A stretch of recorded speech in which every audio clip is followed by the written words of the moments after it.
if you have participated of this festival, you know we have tried to record the sessions, and I would like to ask your permission.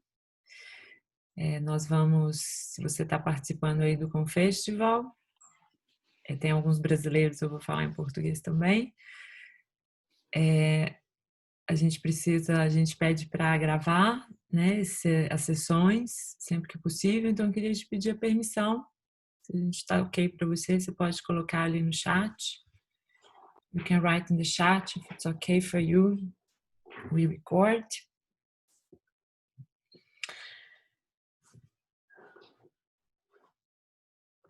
And in case you don't want to record, we ask just for you turn off your video.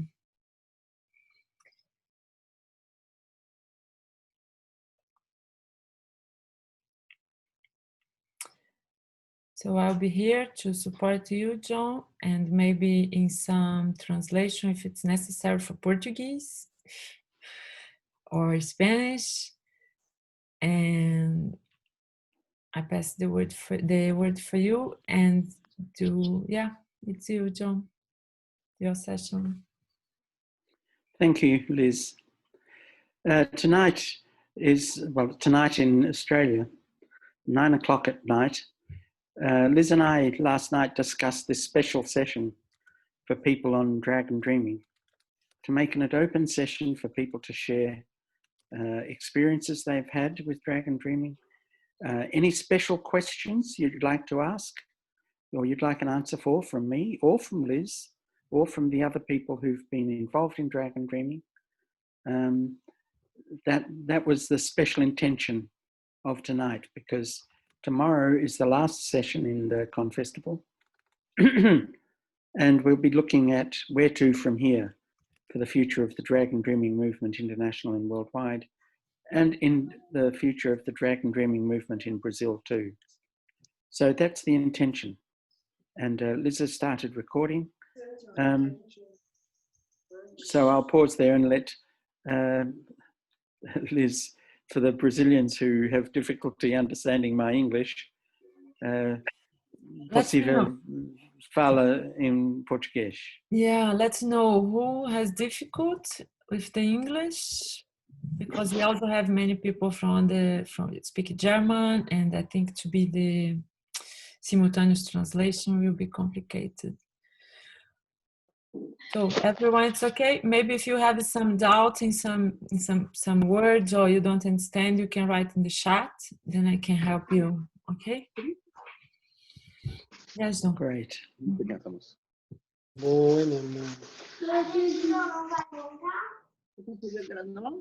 Oh, wow. Deixa eu pegar o fone de ouvido. Wow, look at the group. Okay, so let's start with a first question from anybody, or first comment, or shared experience. Feel free. Maybe before we start, John, let's make a pinakari. A pinakari. Yeah, great. You want to guide it? Maybe, yes, that'd be a good idea. Yeah. Pinakari.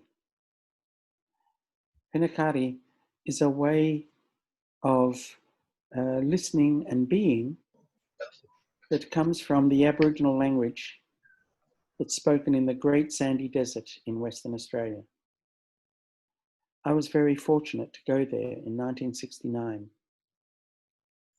And I discovered only recently that I met, while I was there, the last group of Aboriginal people who'd been living a traditional lifestyle. They had just come out of the desert 4 years earlier. Pinakari means ears up. It's what a kangaroo does when it pays attention. So my invitation is for us to try Pinakari with our ears up and hearing, as Aboriginal people say, we can hear so powerfully that we can literally hear the song of the earth. Now, Aboriginal people can do this with their eyes wide open.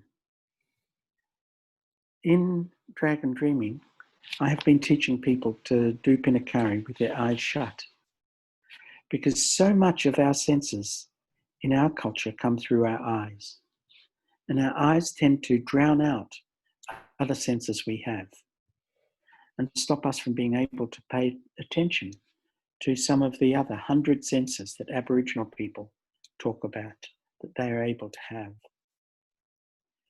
For example, I have just been reading this magazine here,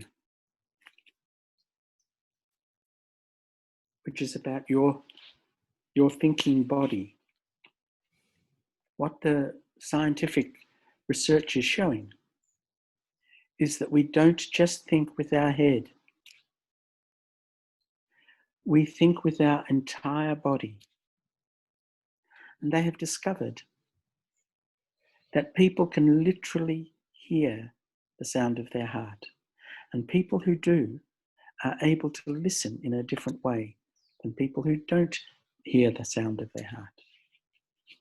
So I encourage you now to make yourself comfortable, to feel yourself sitting where you're sitting right now.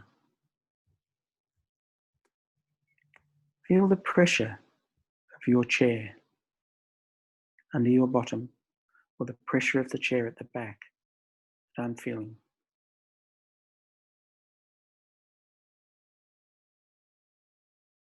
These sensations are always present, but we don't pay attention.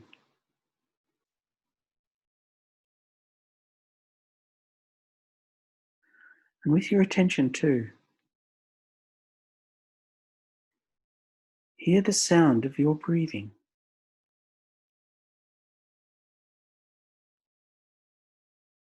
I often say in Dragon Dreaming that there are 2 notes in every breath. Listen to the note of the inhale and the musical note of the exhale.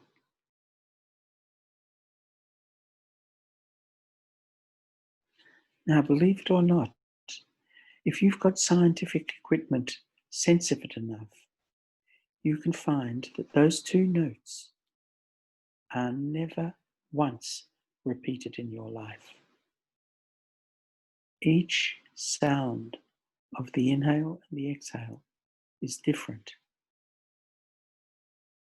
See if you can listen with an intensity to just how different one breath is from another.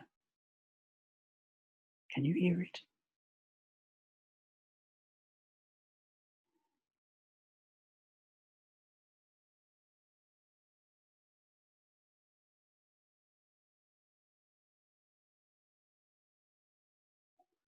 That's not the only difference with each breath.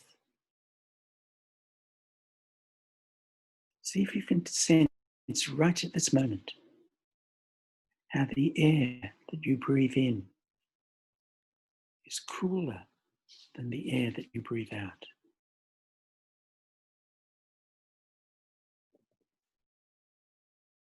Can you feel the temperature difference?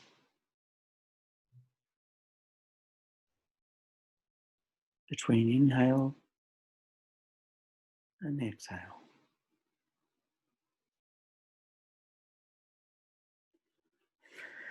And if you can feel that temperature difference, I want you to know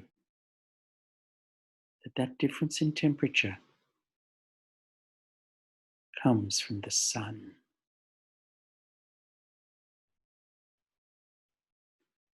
You are connected with every breath you take to solar energy. It's always there. That warmth of your body that you can feel right now is solar energy.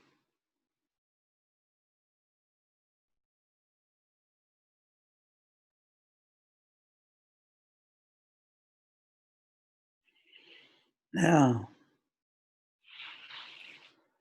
another sense. Another sense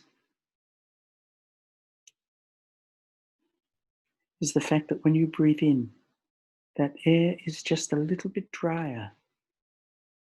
And when you breathe out, see if you can feel that tiny bit of moisture on your breath as you breathe out.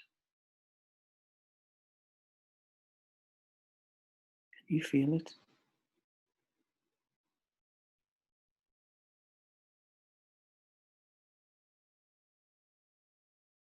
"70% of your body, nearly 3/4 of your body, is water.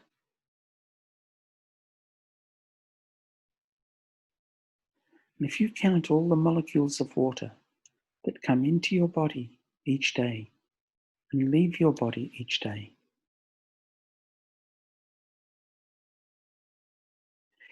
you replace every molecule of water in your body 26 times a year, once a fortnight. Every 2 weeks, all of the water is gone. And new water is in. And if you could add up all the water that flows through us in a lifetime, and all the water flowing through all the people on earth, all 7.6 billion of us, it's as big as an ocean of life that's flowing through you right now.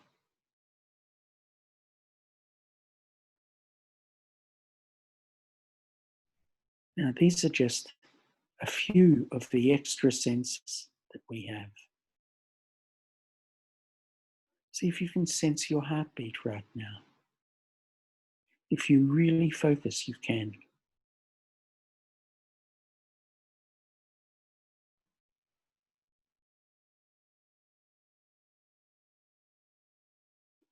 You might even be able to hear the pulse of the blood running through your ears underneath your earphones, if you've got earphones in.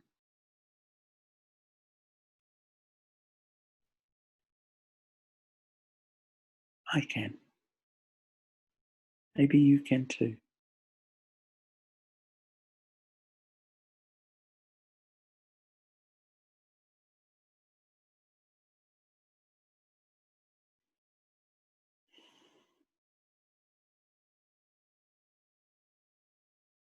Now feel in your body where you're holding most energy right now. Is it in your back, your arms, your hands? See if you can locate that point in your body where you're holding the energy.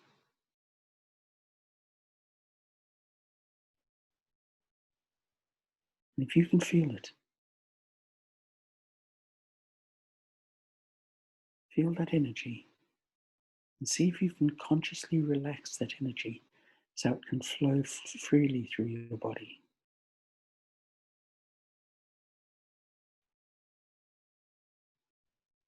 Now, if you've done all of this,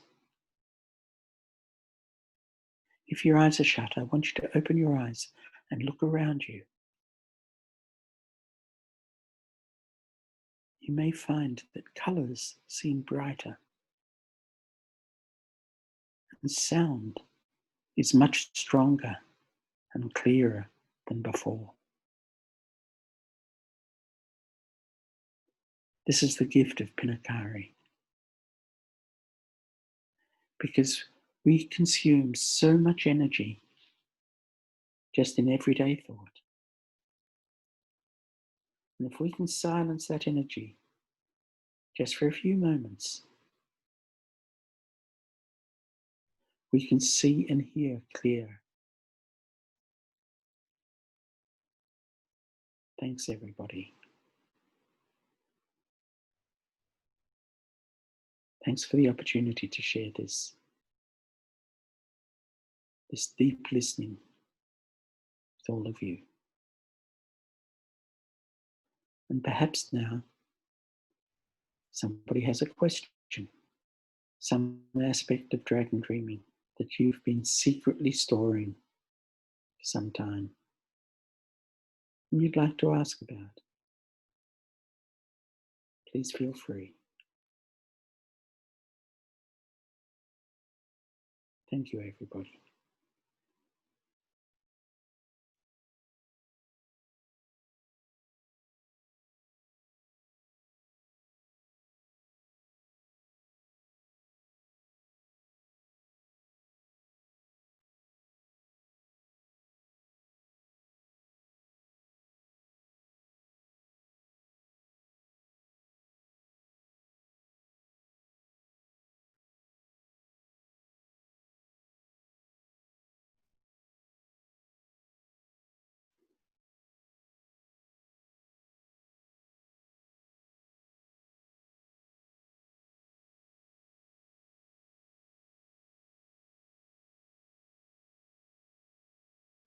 What? No questions?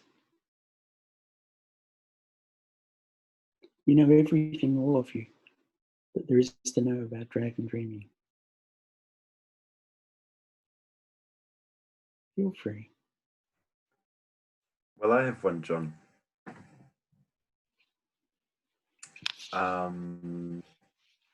Yesterday we had the songline session with you and Liz, and Yes. and you talked a little bit about the work that you did in Papua New Guinea, right? And how early ideas and concepts of dragon dreaming emerged and slowly, you know, I guess got collected in your mind, and then how your experience with Nyunga later on reinformed that. So I was wondering if the more you learned, and also then your experience with the Nyunga people, and just collecting more and more knowledge and information and methods, how this retrospectively changed your perception of the project you did before, and if you would have done anything different, or if there were any important insights looking back at the projects that you did before really formulating dragon dreaming as a method. Thank you. Yes, there has been important insights. Starting, one of the big insights that came to me, that led me to Papua New Guinea eventually, is that I started off as a high school teacher. And as a high school teacher, one of my first lessons was that I was teaching history, and the head teacher, what they call the senior master in the high school I was teaching at, not far from here, he said to me when he gave me the history class, he said, "Don't expect too much of these students. They're not very bright. They're not very intelligent. So don't expect too much." So I walked into that class and I said, "You have no idea what I've just been told." I said, "I've been told that you're not very bright. So what we're going to do as a class, we're going to organize this class in history so you learn more about history than you can ever dream of. And when the final results are announced, this class is going to do so much better than his class in history. And so that when the marks are posted up, I'm going to go and look at his marks and our marks, and I'm going to show him that you have done better than his class has." And we did it. We succeeded. And 6 of those students have kept in touch with me all my life. They're still in touch with me now. And now I'm 71, and they're all in their 60s. Because I was only about 8 years or less than that, about 5 or 6 years older than they were at the time. Now, the lesson I learned from that, and it's applied to dragon dreaming, it's applied to what happened in Papua New Guinea. It's about expectation. And it was about getting beyond the competition. Because in school, you're either a success or you're a failure. And it's a win-lose game. And that led me to looking beyond winning and beyond losing, which is such an important part of dragon dreaming, of building win-wins so that everybody can win. And everyone in that class won as a result of the way in which we organize things. So it taught me the secret of organization. And when I went to Papua New Guinea, we did 10 different projects. For example, we organized a literacy program, an alphabetization program. We had 400 part-time literacy teachers and 6,000 students. And we taught people to read and write in 12 languages. Because where I was working in Papua New Guinea, just in the province of the Southern Highlands, it's one of 19 provinces, there were 22 different languages spoken in that province. And these languages are as far apart as English and German and Portuguese and Chinese and these other languages. They're in Papua New Guinea itself. There's 876 different languages. On the island of New Guinea is a third of all the languages in the world. So being forced to work with people of all these different kinds of language, what I learned from that is that every language is a different way of cutting up the world. Every language sees the world through a different pair of glasses. And why? To learn new languages in this way, to recognize that dragon dreaming is a different language. It's a different way of seeing the world. And so that carried over in my communication with the Noongar people and with other Aboriginal people I've met. Liz knows Apoelina in the Kimberley of Western Australia. It's an Aboriginal woman who now has 2 PhD degrees from a university here in Western Australia. But she is a fully Aboriginal woman who speaks her own language and speaks 2 or 3 other Aboriginal languages too. And that these cultures see the world in a different way. And trying to get in touch with the different ways in which people see the world has been a part of the way in which every course needs to be a course of personal empowerment for you. So Daniel, I hope that gives you a little bit of insight into the way in which some of the experiences that have gone into building dragon dreaming. Thank you. I hope it answered your question.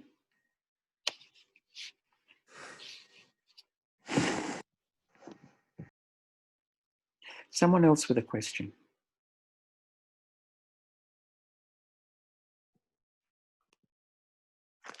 Hi, John. Oh, they just fled. How are you? Good. So I have a question. So the celebration of dragon dreaming is the network of dragon dreaming practitioners around the world, right? In part. In part. And we are celebrating dragon dreaming here in the United States, trying to bringing dragon dreaming and creating a community here. I wonder if you would have any words of advices on how to go with it what to do, and especially what not to do based on the experience that the Dragon Dreaming community had in the last 20 years. Or longer. Or longer. Yes. Yes. The nature of, Renato, the nature of celebration, which is so important in Dragon Dreaming, was one of the big ahas that I found in looking at the nature of the process. You may remember that Dragon Dreaming, as Liz was talking about when she presented the songline, if you were there, that Dragon Dreaming is based on living systems theory, particularly the living systems theory of a British scientist called Gregory Bateson. Gregory Bateson wrote a very important book called Steps Towards an Ecology of the Mind. That we have a mental ecology, an ecology of the pattern that connects. That there's a pattern that connects things. And Gregory Bateson was one of the very early people who studied the whole science of cybernetics and information theory. And in information theory, the pattern that connects, he said that that pattern has 4 fundamental elements that are tied into it. The first element, he said, of the pattern that connects is a stimulus. Something happens. You just asked the question. That was a stimulus. There was something that stimulated you to ask that question. And what Gregory Bateson said was, with most stimuli that we feel, we pay no attention. For example, in the Pinakari that I just led you, the stimulus of the temperature difference in in-breathing and out-breathing, we normally pay no attention to that. So most stimuli are just let go. But Gregory Bateson said there occasionally happens, and it happens only sometimes, is that stimulus makes a difference. And he said, what makes the difference? Because the stimulus is a difference. It's something that's different. What makes the difference is that the stimulus is a difference that makes the difference. And Gregory Bateson said then, if the stimulus crosses that threshold where it makes a difference, that stimulus will produce an action.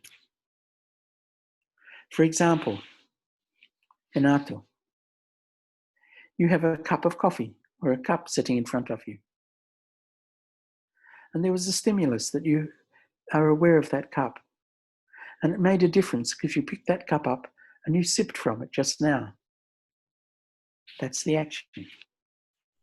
And Gregory Bateson said, for each action, there is a response that goes back to the individual.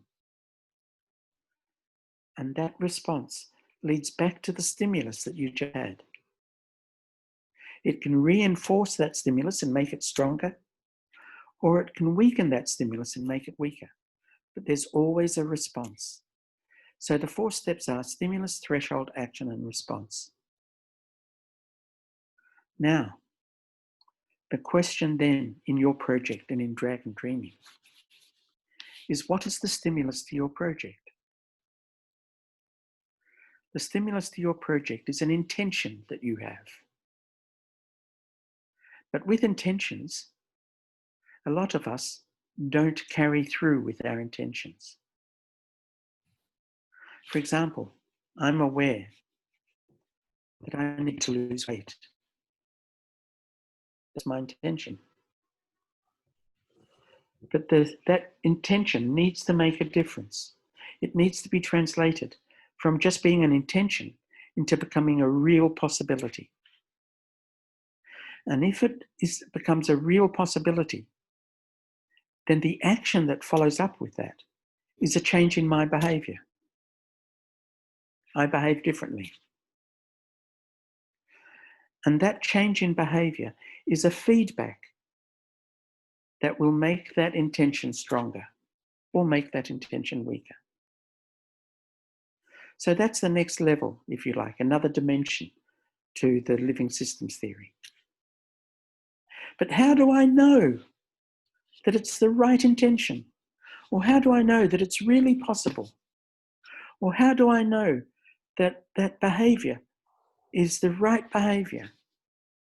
Or that that response, that feedback, is the right response? And in celebration, the thing that tells me that that feedback is the right response is my degree of satisfaction. So the overall task of that fourth quadrant is the response of feedback in satisfaction. That is the true nature of true celebration. It's the acknowledgement and recognition of what I've done that we can celebrate. Now, there's millions of ways of celebrating. You can celebrate by having a party, by having a celebratory glass of wine like I have here in the community at 5 o'clock each evening. There's celebrations. You can create all different kinds of celebrations. But the true source, the true core of that celebration is the process of reflection that that celebration brings. Now, remember the fractal nature of dragon dreaming. Stimulus, threshold, action, response is found inside each quadrant. So in the celebration quadrant, when I'm acknowledging and recognizing what is done, the stimulus to that is to recognize the new skills that I've got from doing everything else in the project. That I've got new skills, things that I couldn't do before. That I can listen in a new way through Pinakari. Or that I can talk in a new way through win-win language, charismatic communication. Or that with the game we make in a Karabirit, it can be fun doing projects. These are new skills. But that's only the stimulus. You could spend the whole of your life getting new skills that would make a difference. It has to cross that threshold. And that threshold here is the transformative results that those new skills produce. You know, those 6 students I was talking to Daniel about, that class that they had transformed their life. And so they've kept in touch with me all their lives. The transformative results has an effect on me personally, but it has an effect also on the world, on the environment in which I'm working.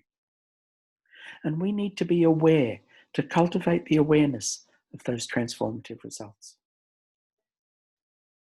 And based on that awareness of those transformative results, that will produce a discernment, a way of seeing that is a discernment based on wisdom,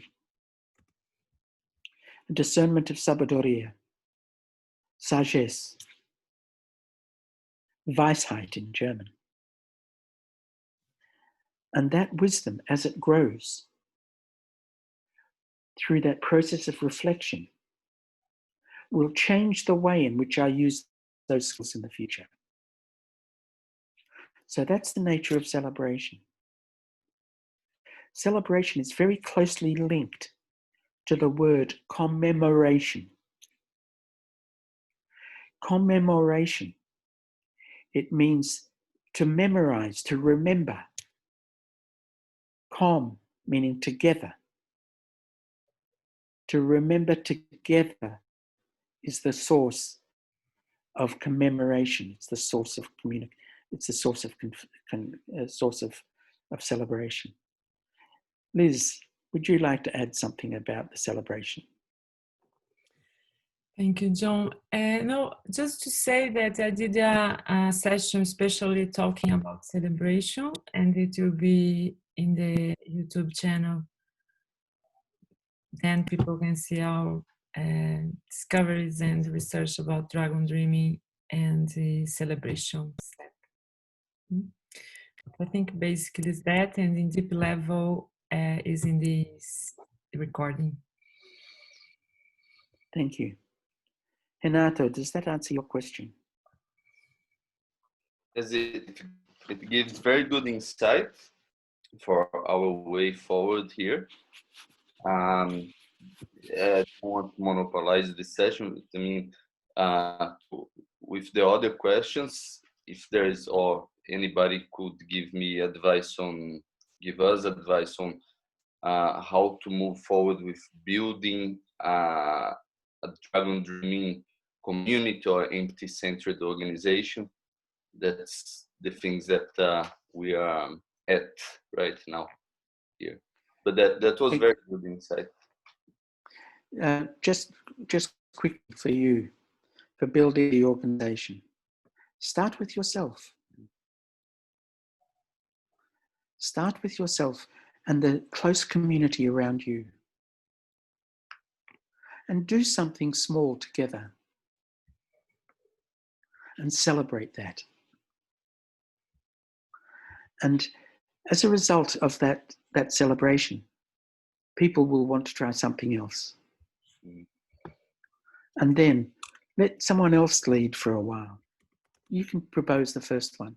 But then when someone else gets to the celebration themselves, that feeling grows and it can be nurtured. Thank you. Thank you, John. Maria, you can just unmute yourself and talk. Thank you. Good morning. I'm Mariela. I'm from Mexico, but I'm here as an infiltrated. Good. I'm learning about dragon dreaming with people from Brazil. I found the methodology when I was trying to integrate new and more creative ways of developing projects for a consulting job. And I found it very, very interesting, very spiritual.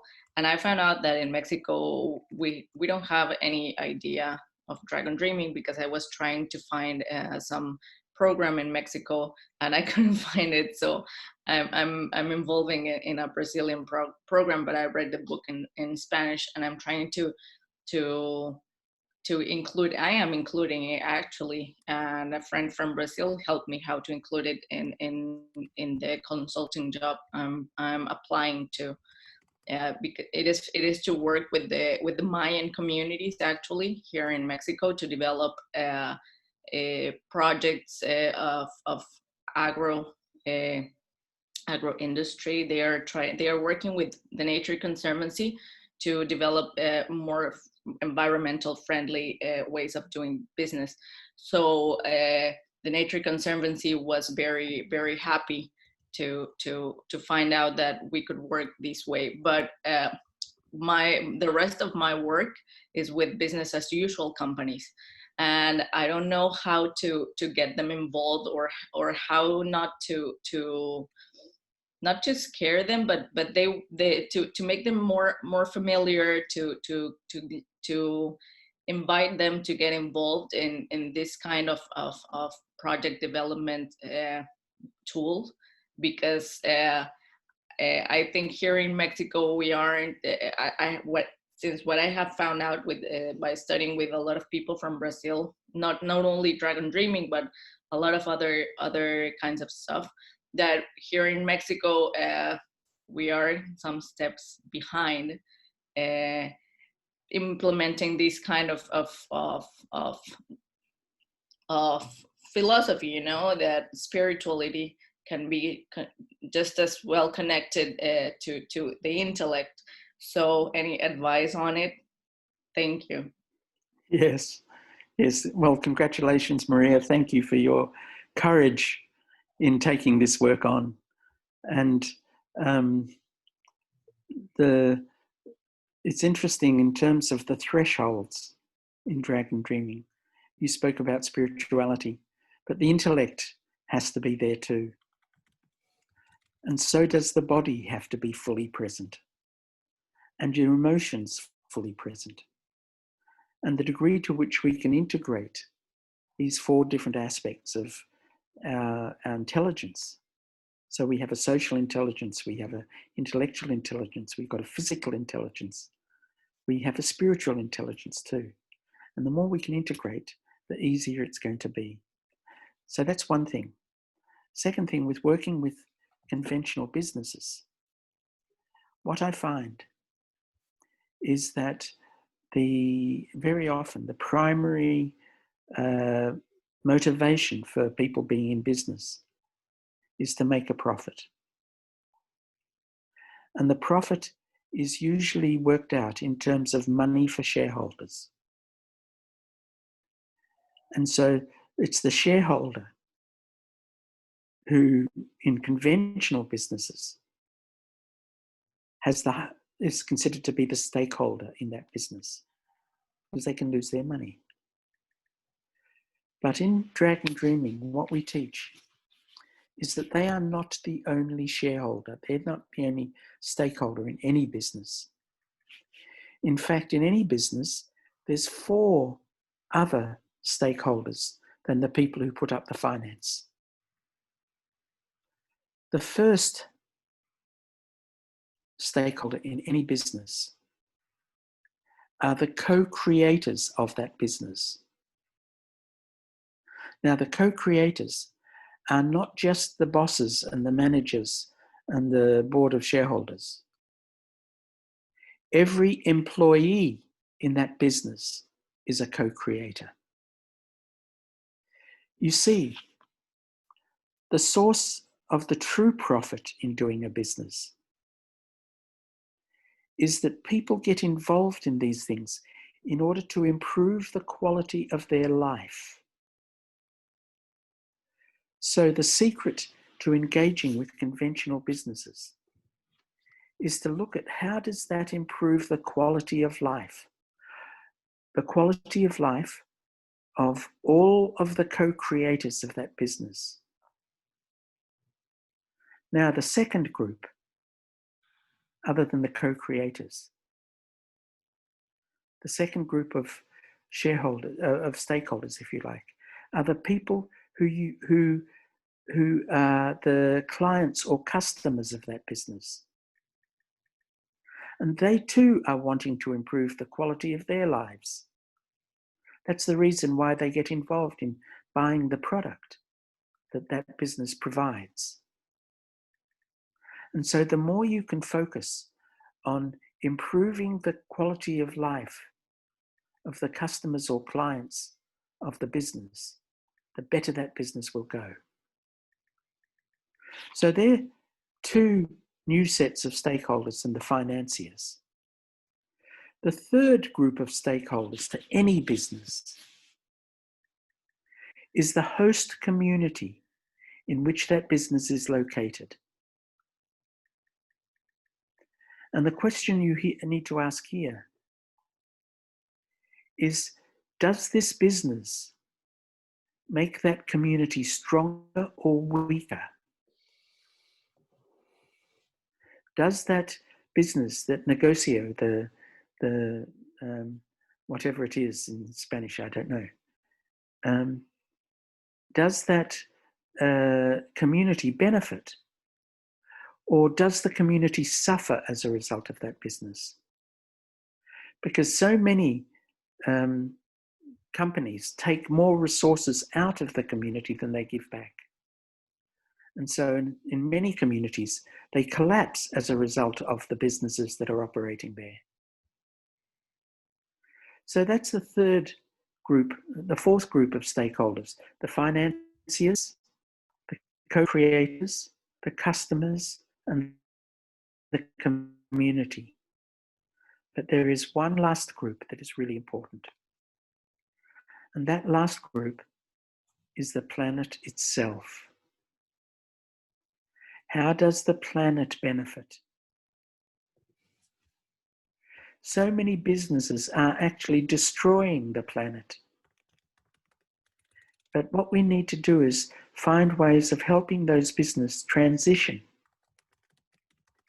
to being a positive impact in the community, a positive impact on the planet.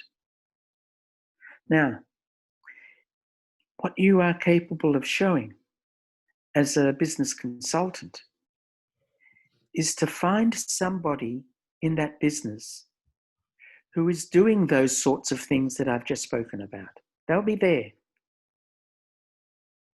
And you go to that person and you talk to that person and encourage them to talk to you about what they're doing in that business.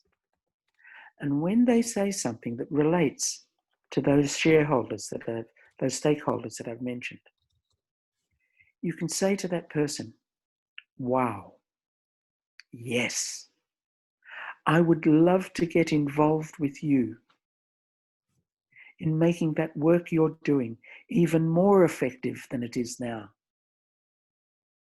Let's work together on that.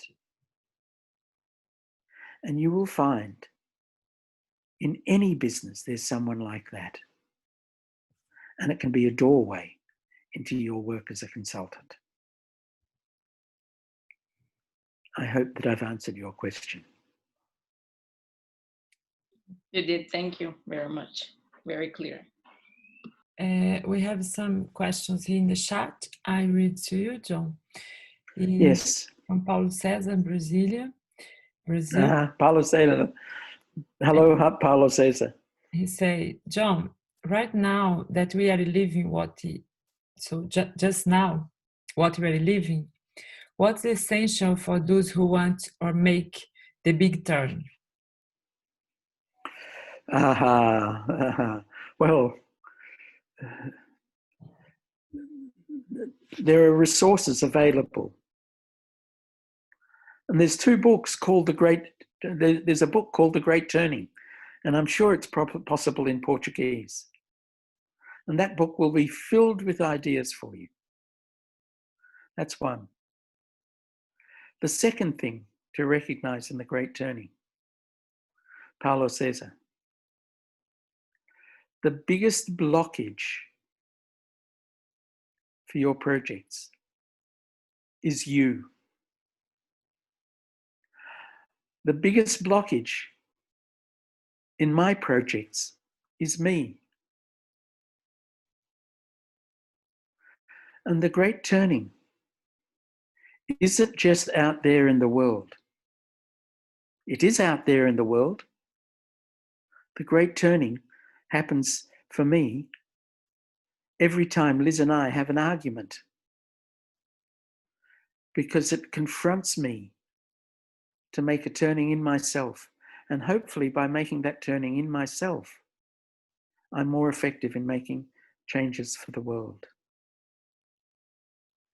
And hopefully, as I'm making the changes in the world, I'm making those changes in myself at the same time. And so, to make the great turning, we need to be aware, which is the stimulus to the dreaming stage. We need to consider alternatives, which is the stimulus to the planning stage. We need to implement in changing our behavior and getting into action, which is the stimulus for the doing stage. And we need to be able to cultivate new skill, which is the stimulus to celebration. If we can do those things and recognize that they're fractal, there's awareness in every single one of those. There's alternatives in every single one of those. There's implementation in every single one of those. And it takes skill in every single one of those. If we can do that, then we are doing the great turning. Paulo César, I hope that answers your question.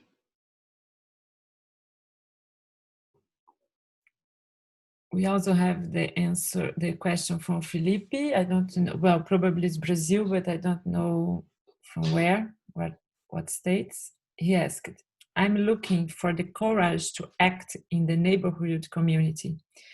Do you have any stories related to that in which could you inspire and encourage me?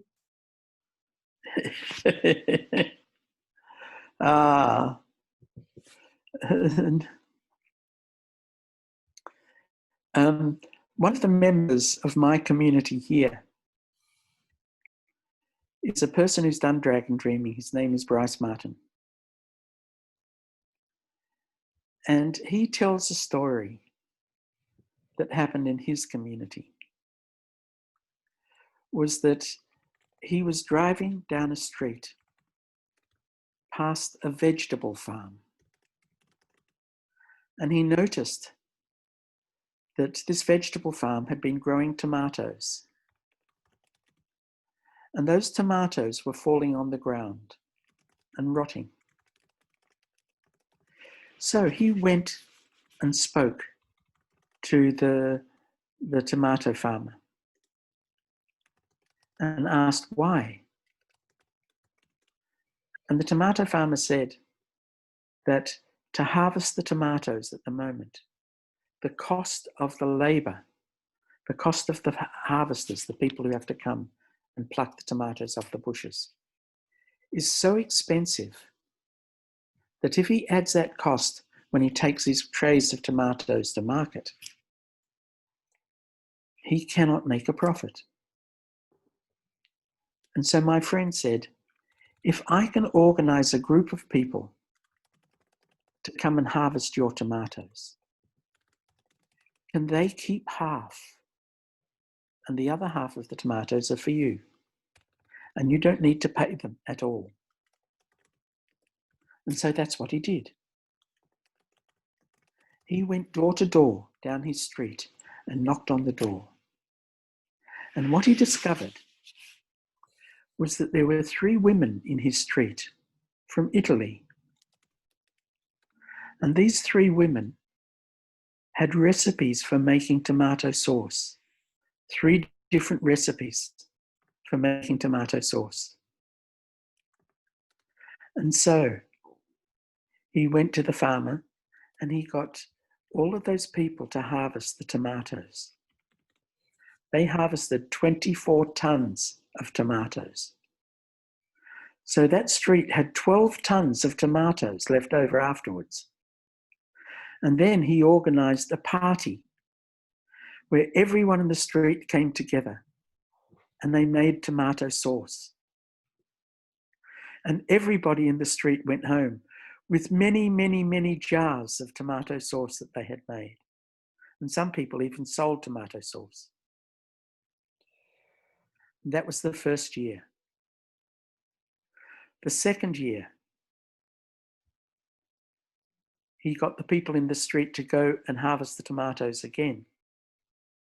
But this time he had an arrangement with a farmer who was growing garlic, because there was a lot of garlic in the tomato sauce needed too. And then the third year, they built a pizza oven in the park. The whole street came together and they built a pizza oven.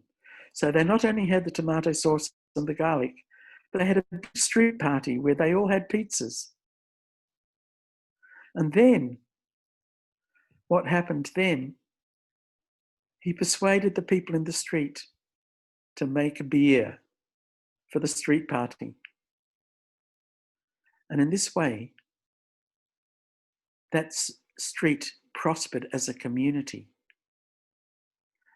People started talking to each other in a way that they'd never talked before. Start where you're at. Another story I can share with you, and this relates to a project I was involved in building a street. My wife, Vivian Alanta, who died in 2004, fell in love with frogs. Now, You're probably not aware, but frogs are dying all over the world at the moment. They're becoming endangered species. And so my wife built a frog pond in our garden. And we got frogs to come, tadpoles, the little swimmers, to come into the frog pond.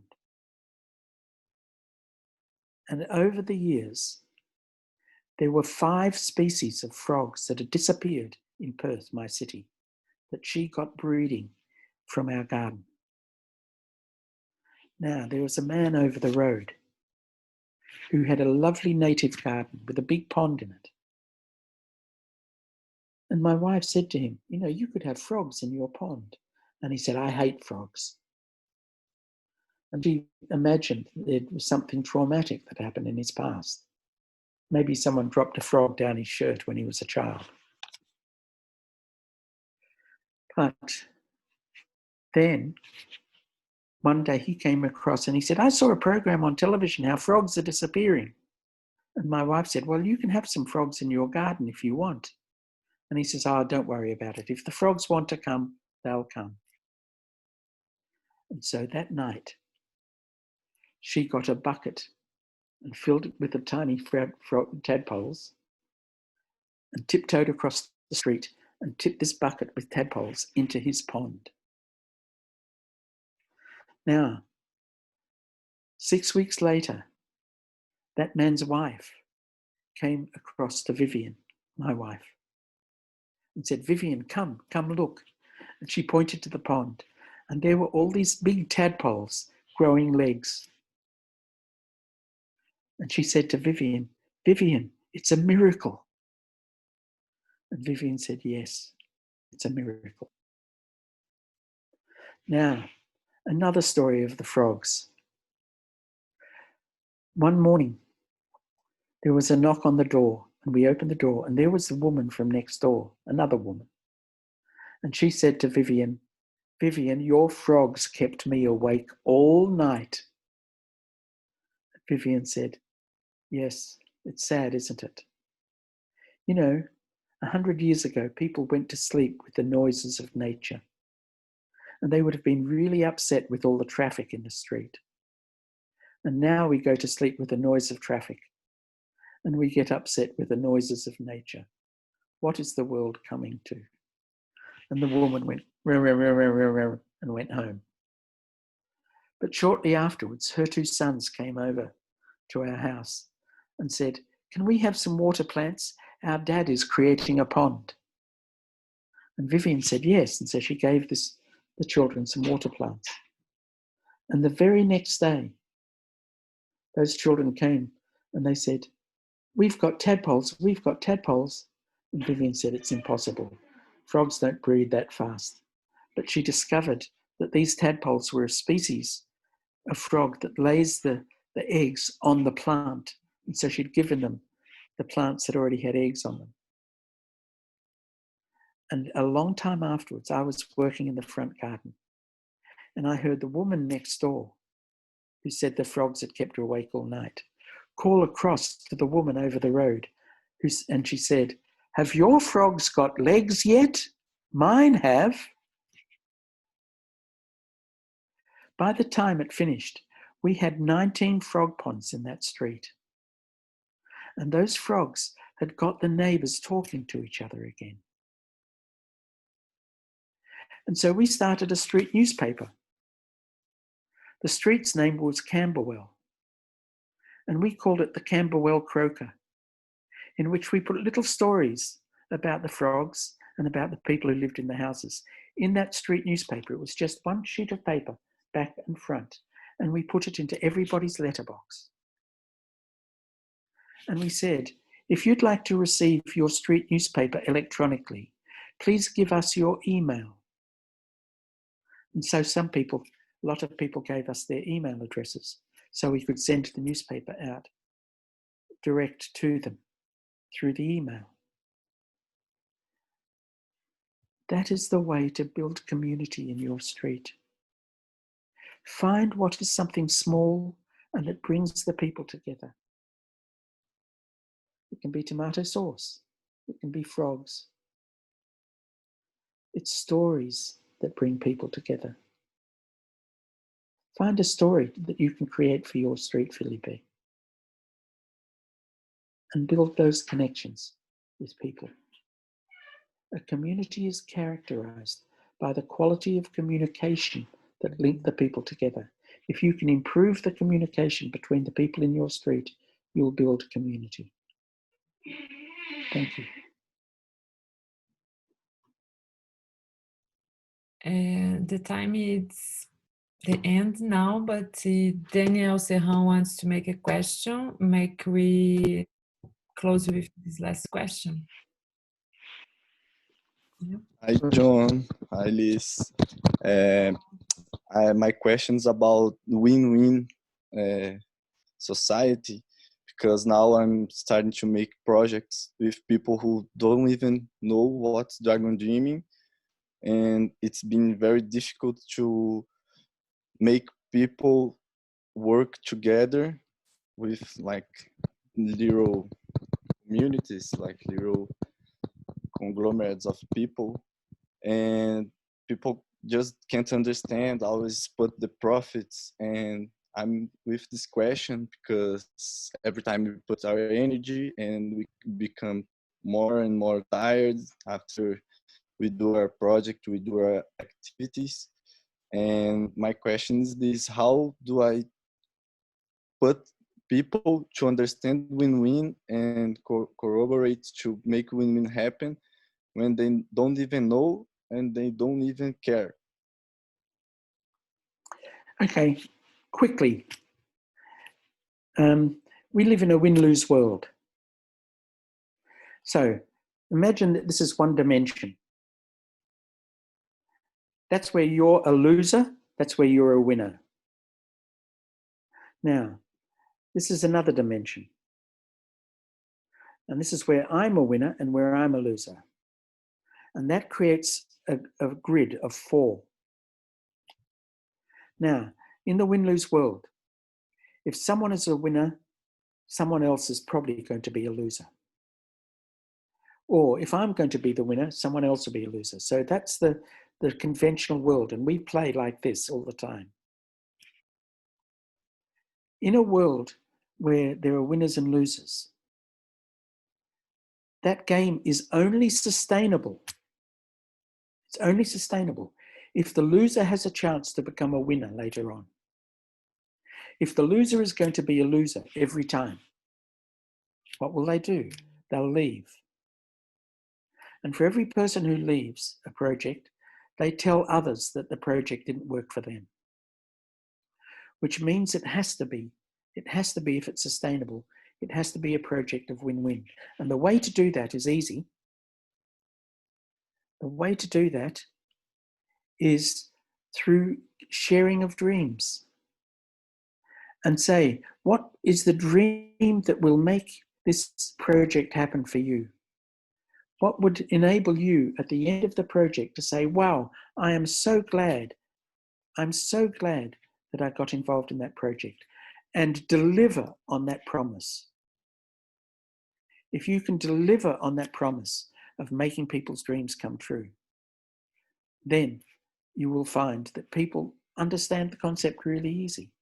It's getting what they want. And we want to make sure that this is a project that gives you what you want. There it is, the win-win outcome.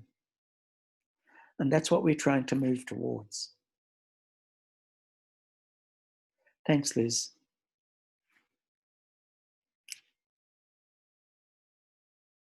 Go for the dream.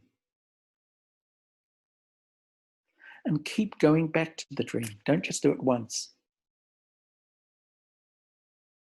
Good luck, Daniel.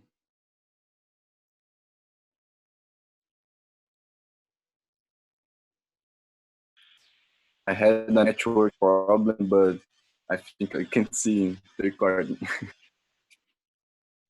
The recording is. But thank you. Thank you. And thank everybody for their questions.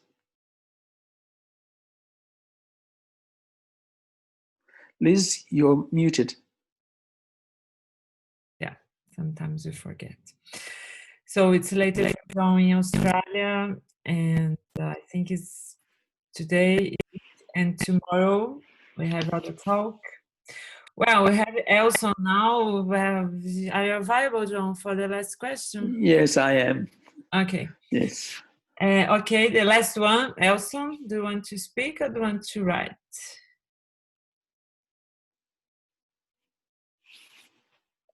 Elsa, you can speak. Are you mute? No, we don't hear you. No. Maybe you write?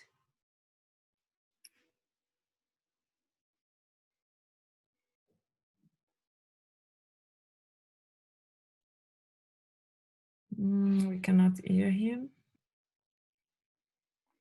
Can we see? Yeah, I'm seeing he's talking, but we cannot hear you. You can write? Okay. Yeah, he will write for us. Maybe while we wait, we can take a breath. And relax the body.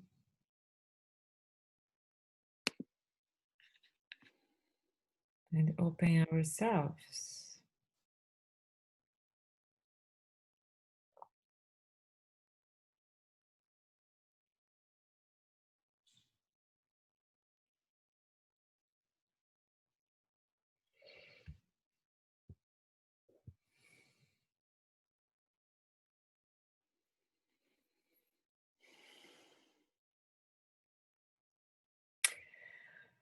John, I'm not sure if you are reading the chat, but I can read. What do you consider to be the next steps for Dragon Dream in Brazil?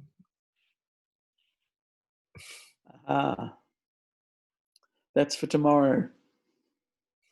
Yeah, I think so. And also to connect with Dragon Dreaming community, because people is doing a very good job and it has also many things new. Probably John is not, don't know deeply about. Okay, because the things here move so fast. And Yes. the best way is to enter in touch with people in Brazil, like Paulo César, Gloria, Gustavo, well, Daniel, Felipe. Yeah, this is now here is the people is involved in Dragon Dreaming community in Brazil. Yeah. And Lisandra. Yeah. Keep in touch with Lisandra. Yeah. So, thank you to come this morning or afternoon and or night. Or night for you. Sleep well, John. Have a good day, people in Brazil. See you later. Also, in Europe, we have some good sessions in Brazil too. And today we have Sky in special session. Sky is a very good permaculture from Australia too. He has deep experience in permaculture, in building sustainable systems. And he has done Dragon Dreaming at Fortaleza. And he has done Dragon Dream a lot, and yeah, it's worth. And also in the evening, we still have good sessions. And see you tomorrow, 9 o'clock is the closing of the Festival. Okay, so it's good to see you. See you later, see you tomorrow. Bye. Bye. We can unmute the microphone and say goodbye, everyone. Bye-bye. To hear you. Bye bye. Thank Bye. you. Ciao. Goodbye. Thank you.